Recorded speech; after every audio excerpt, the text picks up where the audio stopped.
August 15th, 1945, Japan surrenders.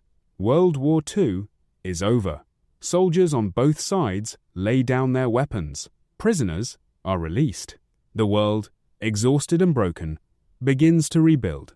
In the Philippine jungle, a 23-year-old Japanese intelligence officer named Hiroo Onoda receives no such news, and so he keeps fighting.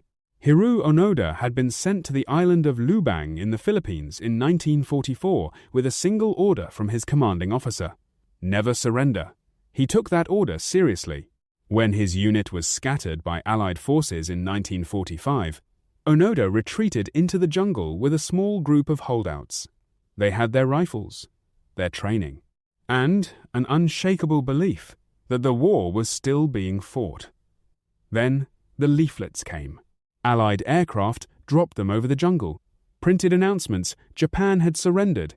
The war was over. Come out. Go home. Onoda read them carefully and concluded they were enemy propaganda.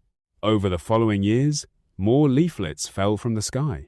Newspapers were left at the jungle's edge.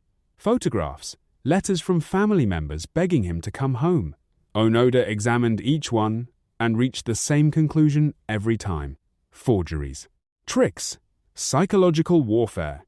Because his commanding officer had told him to hold his position, and no one had told him otherwise. So he held, for a decade, then two. While the world rebuilt itself, while Japan became an economic powerhouse, while the soldiers he had fought alongside grew old and had grandchildren, Onoda lived in the Philippine jungle, raiding local farms for rice and coconuts and cattle, maintaining his weapon, running ambushes, fighting a war that had ended before most of the people alive in 1974 had been born. He was not hiding. He was soldiering. In 1974, a young Japanese adventurer named Norio Suzuki set off for the Philippines with an unusual goal. He wanted to find Hiroo Onoda. People told him it was impossible, that Onoda was either dead or a myth. Suzuki found him in 4 days. The two men spoke. Suzuki told him the truth.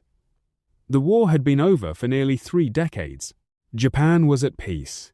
He could come home. Onoda listened and refused to move. He had his orders. Until a superior officer relieved him of duty, he would not lay down his rifle. Suzuki flew back to Japan and found him. Major Yoshimi Taniguchi, Onoda's former commanding officer, now retired and working as a bookseller, traveled to the Philippine jungle.